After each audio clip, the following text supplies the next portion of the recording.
Subscribe to Cheating Tales Lab for more original and exclusive stories. We hope you enjoy this one. Let's begin. The sound of my pen scratching against paper filled the otherwise silent room as I made final adjustments to the blueprint spread before me. I'd been at it for hours, perfecting every line, every angle. The clock on my desk showed 2:37 a.m., but time held little meaning when I was absorbed in my work. I am Felix Marlowe, a successful architect in my 40s. At least, that's what people say. Success is relative, I suppose. I built a career on precision and control, traits that have served me well in crafting structures that stand the test of time.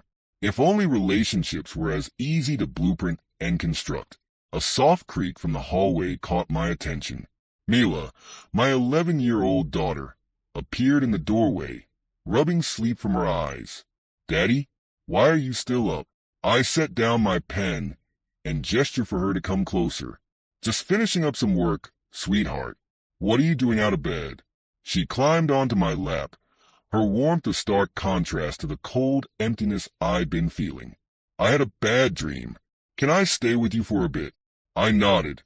Mila was the one pure thing in my life, untouched by the growing tension that threatened to tear apart the carefully constructed facade of our family. "Where's Mom?" Mila asked, her voice muffled against my chest. I glanced at the clock again. 2:41 a.m. "She's at a work event. Fashion never sleeps, you know." The lie tasted bitter on my tongue. Lena, my wife of 15 years, was indeed at a work event, but the frequency of these late-night engagements had been increasing, and with them, my suspicions. Lena was a striking woman, a fashion designer whose star was rapidly ascending. At 35, she was in her prime both personally and professionally. I'd watched her career flourish over the past few years, a stark contrast to my own plateau. The resentment I felt was a constant companion, one I tried desperately to ignore. As I held Mila, my mind wandered to earlier that evening. Lena had breezed out the door in a whirlwind of perfume and stilettos, barely sparing me a glance. "Don't wait up, darling," she called over her shoulder. "Big presentation tomorrow. I'll be working late." I'd nodded, forcing a smile. "Good luck," I'd replied, the words hollow even to my own ears. Now, hours later, I found myself questioning every interaction, every missed dinner, every secretive phone call. The doubts that had been gnawing at the edges of my mind were growing stronger, threatening to consume me. "Daddy," Mila's voice pulled me from my thoughts. "Can we have pancakes for breakfast?" I smiled, grateful for the distraction. "Of course, sweetheart. Now, let's get you back to bed." As I tucked Mila in, I heard the faint sound of a car pulling into the driveway. Lena was home. I kissed Mila's forehead and quietly closed her door before making my way downstairs. Lena stumbled through the front door, her cheeks flushed and her eyes bright. She startled when she saw me standing at the foot of the stairs. "Felix, I thought you'd be asleep by now." I shrugged, keeping my voice neutral. "Had some work to finish up. How was your event?" She waved her hand dismissively, dropping her purse on the entryway table. "Oh, you know how these things are. Lots of schmoozing, lots of champagne." I'm exhausted. I watched as she kicked off her heels, noting the slight sway in her stance. "You should get some rest. Mila wants pancakes for breakfast." Lena's eyes widened slightly. "Oh, I have an early meeting. I won't be able to join you." I nodded, unsurprised. "Of course. Good night, Lena." As I turned to head back upstairs, Lena called out, "Felix, is everything okay?" I paused, my hand on the banister. For a moment, I considered confronting her, demanding answers to the questions that plagued me. Instead, I forced another smile. "Everything's fine. Just tired. Good night." I lay awake in bed, listening to Lena's movements in the bathroom. The sound of running water, the clink of bottles, the rustle of fabric. Each noise felt amplified, a reminder of the growing distance between us. As Lena slipped into bed beside me, I kept my eyes closed, feigning sleep. She didn't reach out to touch me, and I didn't move to embrace her. We lay there, inches apart yet separated by an ocean of unspoken words and mounting suspicions. The weeks following that sleepless night blurred together in a haze of suspicion and barely contained anger. I threw myself into my work, burying my unease under piles of blueprints and client meetings. But even as I drafted perfect structures on paper, I couldn't ignore the cracks forming in the foundation of my own life. It was Mila who unknowingly provided the catalyst that turned my suspicions into a cold, hard reality. We were having dinner, just the two of us. Lena was away on what she claimed was a business trip. Mila was chattering away about her day at school when she dropped the bombshell. Oh, and Daddy? I saw Mom yesterday at the park. She was with a man I didn't know. I waved, but I don't think she saw me. The fork I was holding clattered to my plate. What man, sweetheart? What did he look like? Mila shrugged, oblivious to the turmoil her words had unleashed. I don't know. Tall, I guess. They were laughing a lot. I forced a smile, not wanting to alarm her. I'm sure it was just a work colleague, honey. Eat your vegetables. But inside, I was seething. Lena was supposed to be 2 states away, closing a deal with a major retailer. The lie was so blatant, so careless, that it made my blood boil. Yet, even as anger coursed through me, a part of me, the architect, the planner, began to formulate a strategy. That night, after Mila was asleep, I made a call to an old friend. Reed Lawson and I had gone to college together. Before our paths diverged, he into cybersecurity, me into architecture. We hadn't spoken in years, but I knew he owed me a favor. Reed, it's Felix. Felix Marlo. Listen, I need your help with something discreet. Reed's voice was cautious but curious. Felix, it's been a while. What's going on? I took a deep breath, steeling myself. I need you to monitor some communications for me. My wife's, to be specific. There was a long pause on the other end of the line. Felix, that's a pretty serious request. Reed, please. I wouldn't ask if it wasn't important. Another pause, then a sigh. All right, send me what you've got. But Felix, be prepared. You might not like what you find. I thanked him and hung up, feeling a mix of relief and dread. The wheels were in motion now. There was no turning back. Over the next few weeks, I became a stranger in my own life. I watched Lena with new eyes, noting every secretive glance at her phone, every unexplained absence. She grew more distant, often missing family dinners and coming home late, reeking of expensive cologne that wasn't mine. Reed's reports started trickling in, encrypted messages, carefully worded emails, all pointing to one name, Diego Leclerc, a photographer, apparently. They discussed future plans and next steps. Their conversations maddeningly vague yet unmistakably intimate. I threw myself into my work with renewed vigor, channeling my turmoil into complex designs and ambitious projects. To the outside world, I was the picture of calm efficiency, but inside, I was unraveling. One night, as I sat in my home office poring over Reed's latest report, I caught sight of my reflection in the window. The man staring back at me was a stranger, eyes sunken, jaw clenched, a permanent furrow etched between his brows. For a moment, I hardly recognized myself. Is this what I've become? I wondered. A man reduced to spying on his own wife?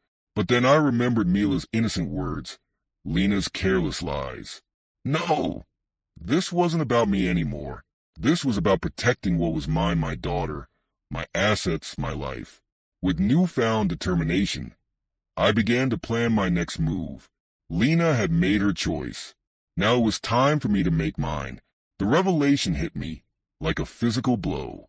I stared at the email from Reed, my hand shaking slightly as I scrolled through the details of his latest findings. Diego Leclerc wasn't just Lena's lover. He was a con artist, a charming parasite who had latched onto my wife for her connections and her money. And Lena, my beautiful, ambitious Lena, had fallen for it hook, line, and sinker. According to Reed's investigation, Diego was already seeing another woman behind Lena's back, a wealthy art dealer named Vivian Calloway. The realization that Lena was as much a pawn in Diego's game as I had been in hers brought a bitter taste in my mouth. But the real kicker came when I dug deeper into our finances. Lena had invested a significant portion of our savings into a shady art gallery deal with Diego, putting our financial future and Mila's at risk. The anger that had been simmering for weeks now reached a boiling point. I picked up my phone, my finger hovering over Lena's number. How easy it would be to confront her now, to unleash all the hurt and betrayal I'd been holding back. But the architect in me, the planner, knew better. This required a more calculated approach. Instead, I called Nora Kinney, the top divorce lawyer in the city. Her voice was crisp and professional when she answered. Felix Marlo, I've been expecting your call. I blinked, taken aback. You have, she chuckled, a sound devoid of any real humor. Let's just say I have a knack for spotting troubled marriages. What can I do for you, Mr. Marlowe? I took a deep breath. I need to initiate divorce proceedings. Quietly. I see, Nora replied. And I assume you want to protect your assets? Absolutely. My wife has been less than faithful with our finances. Understood. My advice? Gather as much evidence as you can. Financial mismanagement, infidelity, anything that paints her in a bad light. And Felix, play the long game. Bide your time until the moment of maximum impact. I nodded, even though she couldn't see me. I understand. Thank you, Nora. As I hung up, a strange sense of calm washed over me. The die was cast. There was no going back now. That evening, as Lena breathed in late once again, I watched her with new eyes. She was still beautiful, still the woman I had fallen in love with all those years ago. But now I saw the cracks in her facade, the slight nervousness in her smile, the way her eyes darted around the room, never quite meeting mine. How was your day, darling? She asked, her voice overly bright. I shrugged, keeping my face carefully neutral. Same as always. Yours? Oh, busy. She waved her hand dismissively.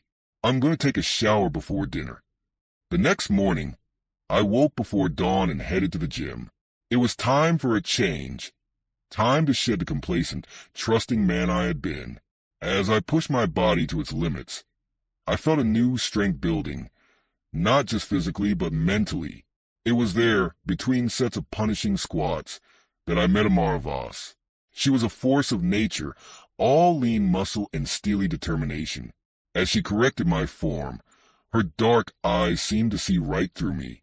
You're carrying a lot of anger, she observed bluntly. Want to talk about it? I hesitated, surprised by her directness. It's complicated. Amara nodded, understanding in her gaze. It usually is, but remember this, pain is inevitable. Suffering is optional.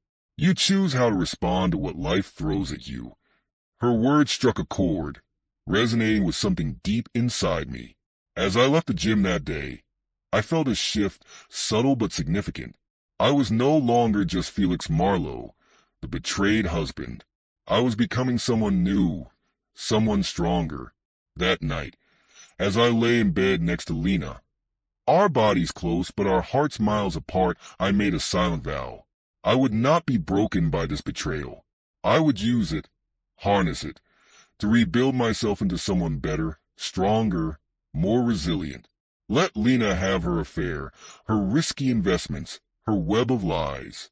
I would bide my time, gathering evidence, building my case. And when the moment was right, I would strike, swiftly, decisively, leaving no room for doubt or second chances. As I drifted off to sleep, Amara's words echoed in my mind. Pain is inevitable. Suffering is optional. I chose not to suffer.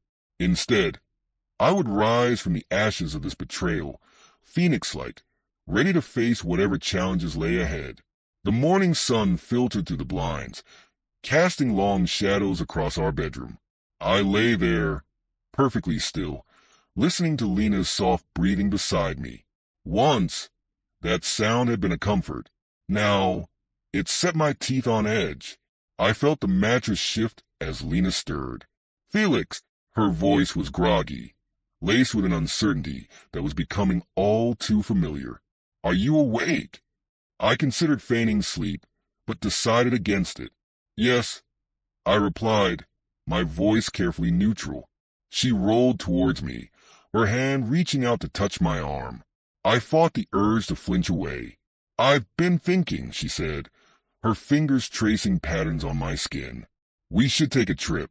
Just the three of us, you, me, and Mila, like we used to." I turned to look at her, taking in the hopeful expression on her face. For a moment, I almost felt sorry for her. Almost. "A trip?" I echoed, keeping my tone even. "Yes." Lena sat up, her enthusiasm growing. "We could go to that beach house we used to rent. Remember how much Mila loved building sandcastles?" I sat up too, maintaining a careful distance between us. "I don't know, Lena. Work is pretty busy right now." Her face fell, but she rallied quickly. "Come on, Felix. It'll be good for us. For our family." I watched as she leaned in, her intentions clear. Once, I would have met her halfway, eager for her touch. Now, I felt nothing but a cold detachment as she pressed her lips to mine. The kiss was brief, perfunctory. When Lena pulled back, the confusion in her eyes was evident. "Felix, is everything okay?" I managed a small smile that didn't reach my eyes. "Everything's fine, just tired." I swung my legs over the side of the bed, effectively ending the conversation. "I'll think about the trip, okay?" As I headed to the shower, I could feel Lena's gaze boring into my back. Good, I thought. Let her wonder. Let her worry. The next few weeks passed in a blur of quiet tension. True to my word, I agreed to the family trip, but I remained distant and detached throughout. Lena's attempts to rekindle our connection grew increasingly desperate. Each one met with my calm indifference. One evening, as we sat on the beach watching Mila splash in the waves, Lena turned to me, her eyes shining with unshed tears. "Felix, please. Talk to me. What's happening to us?" I looked at her, really looked at her, for the first time in months. She was still beautiful, still the woman I had fallen in love with all those years ago. But now, I saw the cracks in her facade, the worry lines around her eyes, the slight tremor in her hands. "Nothing's happening, Lena," I replied, my voice soft but firm. "This is just who we are now."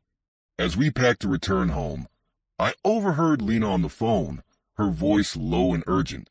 "Diego, please. I need to see you. Things with Felix, they're not good. I don't know what to do." I smiled to myself. Let her run to Diego. Let her cling to the fantasy while she still could. The truth would hit her soon enough. The weeks following our return from the beach trip were a study in controlled chaos. I watched from a distance as Lena's carefully constructed world began to crumble, piece by piece. It started with whispers at her fashion shows, subtle glances and hushed conversations that would stop abruptly when Lena approached. I had been busy, you see, planting seeds of doubt, spreading rumors through carefully chosen channels. Nothing too overt, nothing that could be traced back to me, just enough to make people question, to make them wonder about the woman they thought they knew. Lena noticed, of course. How could she not? The invitations to exclusive events began to dry up. Her phone, once constantly buzzing with calls and messages, grew eerily quiet. I watched as she checked it obsessively, her brow furrowed in confusion and growing panic. "Felix," she said one evening, her voice trembling slightly, "have you heard anything strange? About me?" I looked up from my blueprints, the picture of innocence. "Strange? What do you mean?" She wrung her hands, a nervous habit I hadn't seen in years. "I don't know. People are acting different. distant. I can't explain it. I set down my pen, giving her my full attention. I'm sure it's nothing, Lena. You know how fickle the fashion world can be. She nodded, not looking convinced. Maybe you're right. It's probably nothing. But it wasn't nothing, and we both knew it. The isolation grew, day by day. I watched as Lena's friends began to pull away, making excuses to avoid her calls, canceling plans at the last minute. Her professional contacts became harder to reach. Her projects put on hold for reasons that were never quite explained. Through it all, I maintained my calm facade, the supportive husband, concerned but not overly so. Inside, though, I was satisfied. The architect in me appreciated the slow, methodical dismantling of Lena's life.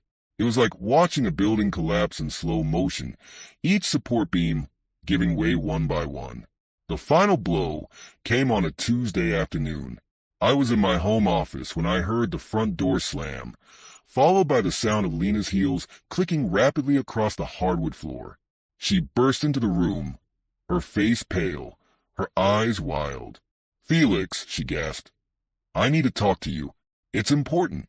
I leaned back in my chair, gesturing for her to continue. "What's wrong, Lena?" She collapsed into the chair across from me, her usual grace abandoned. "It's Diego. The art gallery project. It's gone wrong. All the money, our money, it's gone." I raised an eyebrow, the picture of surprise. "Gone? What do you mean, gone?" Lena's words tumbled out in a rush, a confession long overdue. She told me about the affair, about Diego's promises of love and fortune. She told me about the investment, the risk she had taken with our savings. And finally, she told me about Diego's betrayal, how he had disappeared, taking the money and leaving her to face the consequences. As she spoke, I felt a strange sense of detachment. It was as if I was watching a play, observing the drama unfold from a safe distance. When she finished, her face streaked with tears. I simply nodded. "I see," I said, my voice calm and measured. "And what do you want me to do about it, Lena?" She looked at me, shock replacing the desperation in her eyes. "Do? Felix, we've lost everything. Don't you understand?" I stood up slowly, walking around the desk to stand in front of her. "No, Lena, you've lost everything. Your lover, your money, your reputation. You broke it. Now you'll live in the ruins." The color drained from her face as the full impact of my words hit her. "Felix, what are you saying?" Without a word, I reached into my desk drawer and pulled out a thick envelope. I handed it to her, watching as she opened it with trembling hands. Her eyes widened as she scanned the contents. Divorce papers, meticulously prepared and ready to be filed. How long have you known?" she whispered. "Long enough," I replied, my voice devoid of emotion. "Long enough to protect myself and Mila. You'll find the terms are quite clear. You get nothing, Lena, and I'm filing for full custody of our daughter." Lena's face contorted with rage and despair. "You can't do this. I'll fight you, Felix. I'll tell everyone what you've done." I smiled a cold, humorless expression. "Go ahead. Tell them how you betrayed your husband, how you gambled away our savings on your lover's schemes. I'm sure they'll be very sympathetic." As the fight drained out of her, replaced by a bone-deep weariness, I felt a twinge of something. Regret? Pity? I pushed it aside. There was no room for weakness now. "You have until the end of the week to move out," I said, turning back to my desk. "I suggest you start packing." As Lena stumbled out of the room, her sobs echoing through the house, I sat back down at my desk. I had work to do, after all, a life to rebuild, a daughter to protect. The weeks following Lena's departure from our home were surprisingly quiet. I had expected a fight, a messy, drawn-out battle over assets and custody. Instead, Lena seemed to have retreated entirely, licking her wounds in private. I should have known it wouldn't last. It was a crisp autumn morning when I received a call from Reed. His voice was tense, urgent. "Felix, we've got a problem. Diego's back in town. I felt my stomach drop, even as my mind raced to analyze this new development. What do you mean he's back? I thought he'd disappeared with the money. Reed's sigh crackled over the line. Apparently, things didn't go as planned with that art dealer, Vivian. He's broke, desperate, and he's reached out to Lena. I closed my eyes, pinching the bridge of my nose. Of course, Diego would come crawling back now, looking for one last score. And Lena, broken and desperate for validation, would welcome him with open arms. What are they planning? I asked, though I already had a sinking feeling I knew the answer. From what we can gather, Diego's pitched her some new scheme, another art venture, supposedly foolproof this time. He's convinced her to invest what little she has left. I let out a humorless laugh. And let me guess, he needs more. He needs her to get money from me. Got it in one, Reed confirmed. Felix, what do you want to do? I leaned back in my chair, considering my options. I could let this play out, watch as Lena dug herself even deeper. But something in me rebelled at the thought. This had gone on long enough. Get me everything you can on Diego's illegal activities, I said, my voice hard. Every shady deal, every fraudulent transaction. I want it all. You got it, Reed replied. What are you planning? I smiled. I'm going to end this, once and for all. The next few days were a flurry of activity. Reed worked tirelessly, compiling a damning dossier on Diego's criminal enterprises.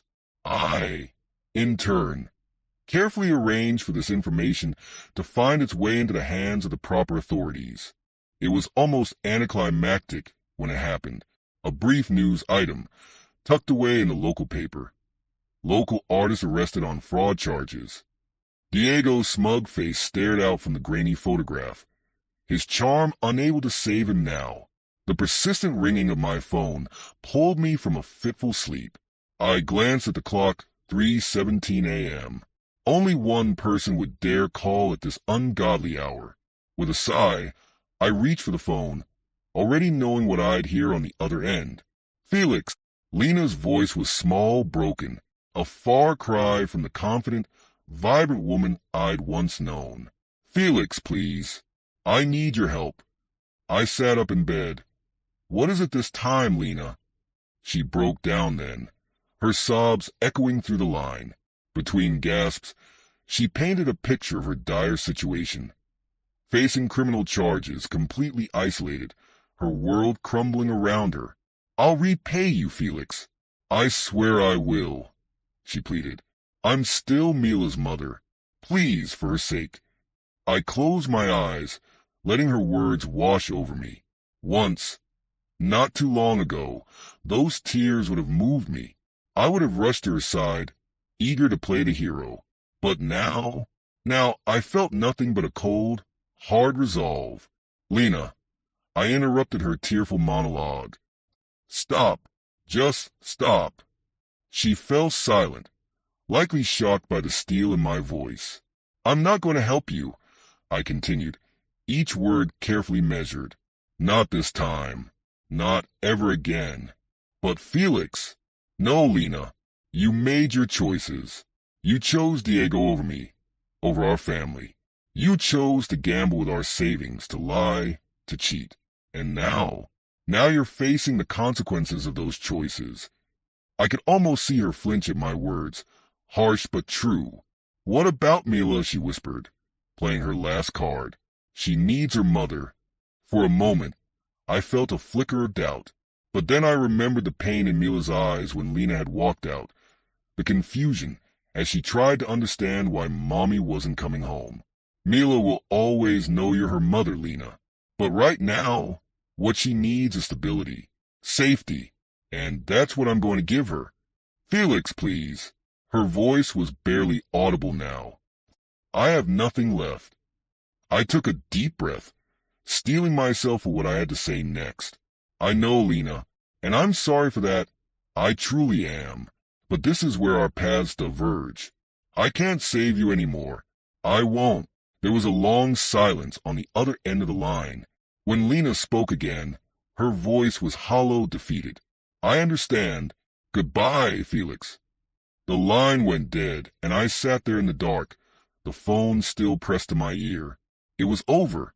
Really, truly over. As I set the phone down, I noticed a figure in the doorway. Mila stood there, her stuffed rabbit clutched tightly to her chest. "Daddy?" she said, her voice small and uncertain. "Was that Mommy?" I held out my arms, and she rushed into them, burying her face in my chest. "Yes, sweetheart, it was." "Is she coming home?" I stroked her hair, my heart aching for the innocence in her voice. "No, honey, Mommy's not coming home. But I want you to remember something, okay? Your mom loves you very much. Sometimes grown-ups make mistakes, big mistakes, but that doesn't change how much they love their children." Mila nodded against my chest, and I felt her tears soaking through my shirt. I held her tighter, vowing silently to protect her from the storm that was yet to come. As Mila's breathing evened out, signaling she had fallen asleep, I gazed out the window at the city lights. Somewhere out there, Lena was facing the ruins of her life. And Diego? Well, his fate was about to be sealed. The trial had been swift, the evidence overwhelming. I sat in the back of the courtroom, watching as Diego's charm and arrogance crumbled in the face of cold, hard facts. The prosecution painted a damning picture: fraud, embezzlement, a web of lies that had ensnared not just Lena but countless others. I expected to feel satisfaction as the verdict was read, guilty on all counts. Instead, I felt empty, as if the final piece of a long, complicated puzzle had finally fallen into place. What I didn't expect was Diego's last act of betrayal. As he was led away in handcuffs, he turned to the judge, his face a mask of desperation. "Wait," he called out. "I have information about Lena Marlowe. She was involved in all of this. She knew everything." The courtroom erupted into chaos. I sat there, stunned, as Diego spilled every detail of Lena's involvement. By the time he was done, Lena's fate was sealed. She would face her own trial, her own reckoning. As I left the courthouse, I caught a glimpse of Lena being led away by police officers. Our eyes met for a brief moment. In hers, I saw a mixture of fear, regret, and something else: acceptance. She gave me a small nod, as if to say, "It's over. You win." I didn't feel like a winner, but as I walked out into the sunlight, I felt something I hadn't in a long time. Hope. Hope for a future unburdened by lies and betrayal. Hope for a new beginning. The alarm clock's insistent beeping pulled me from sleep. 5:30 a.m. Once, I would have groaned, hitting the snooze button and burrowing deeper under the covers. But now, I welcomed the early hour. I slipped out of bed, careful not to wake Mila, who had crawled in sometime during the night. Another nightmare, no doubt. They were becoming less frequent, but still they persisted. The house was quiet as I made my way to the kitchen, the soft padding of my bare feet the only sound. I started the coffee machine and leaned against the counter, watching as the first rays of sunlight began to filter through the windows. So much had changed in the past year. The divorce was finalized. The dust had settled. Lena was gone, serving time for her role in Diego's schemes. I made sure Mila could visit her, kept the lines of communication open. It wasn't easy, but it was necessary. For Mila's sake. The coffee machine beeped, pulling me from my thoughts. As I poured myself a cup, I heard the soft thud of footsteps on the stairs. "Daddy." Mila's voice was still thick with sleep. "You're up early." I smiled, pulling her into a one-armed hug. "Big day today, remember?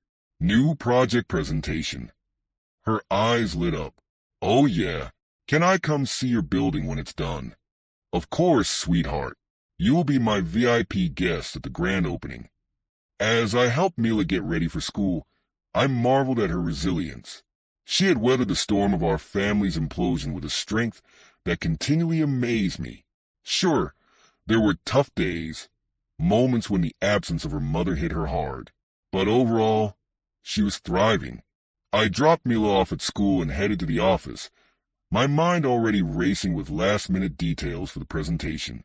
This project was my biggest yet, a sustainable, mixed-use development that would revitalize a neglected part of the city. It was ambitious, risky even, but I was ready for the challenge. As I walked into the conference room, I caught sight of my reflection in the glass. The man staring back at me was a far cry from the broken, betrayed husband of a year ago. My shoulders were straight, my jaw set with determination. I looked confident, strong. The presentation went off without a hitch.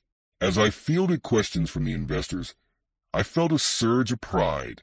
This was what I was meant to do. Create, build, leave my mark on the world. As the room emptied, I felt a hand on my shoulder. I turned to see Amara, a smile playing on her lips.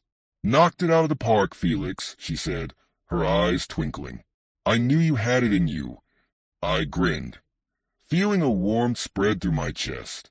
Amara had been my rock through everything, pushing me when I needed it, offering a shoulder when things got tough.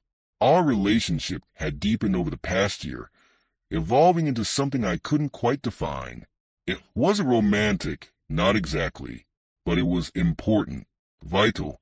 "Couldn't have done it without you," I replied. "Your tough love got me through some dark days." She punched my arm playfully. "Don't go soft on me now, Marlo. We've got a city to rebuild, remember?" As we walked out of the office together, discussing plans for celebratory drinks later, I felt a sense of contentment wash over me. This was my life now, full of purpose, of meaningful connections, of hope. Later that evening, as I tucked Mila into bed, she looked up at me with those big, serious eyes of hers. "Daddy," she said, her voice small, "do you think Mommy misses us?" I sat on the edge of her bed, choosing my words carefully.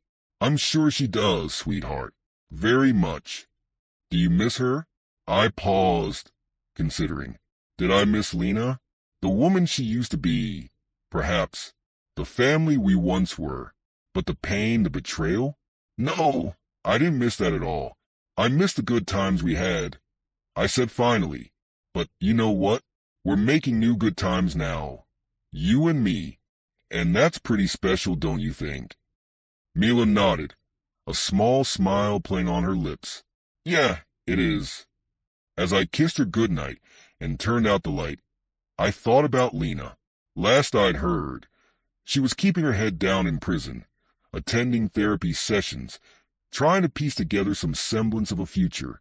It was a quiet end to a once vibrant life. I made my way to the balcony of our new home, a glass of whiskey in hand. The city sprawled out before me, a twinkling tapestry of lights and shadows. Somewhere out there, my next project was waiting to take shape. Somewhere out there, countless stories like mine were unfolding, lives falling apart, others being rebuilt. I thought about the journey that had brought me here, the betrayal, the pain, the long nights of doubt and anger, but also the growth, the self-discovery, the unexpected friendships. As I stood there, the cool night air on my face, I realized something. The wounds Lena had inflicted would never fully heal. They would always be a part of me, a reminder of what I had lost and what I had gained. But I was no longer defined by those wounds. I had taken the broken pieces of my life and built something new, something stronger, a career that fulfilled me, a home filled with love and laughter, a future bright with possibility. I raised my glass to the city, to the future, to the man I had become. Some lives fall apart. I murmured to the night. Others are rebuilt stronger. I chose the latter. And as I turned to go back inside, to the warmth of the home I had created, I felt a sense of peace settle over me. The story of Felix and Lena Marlowe was over. But my story was just beginning. This is where our story comes to an end. Share your thoughts in the comment section. Thanks for your time. If you enjoy this story, please subscribe to this channel. Click on the video you see on the screen, and I will see you there.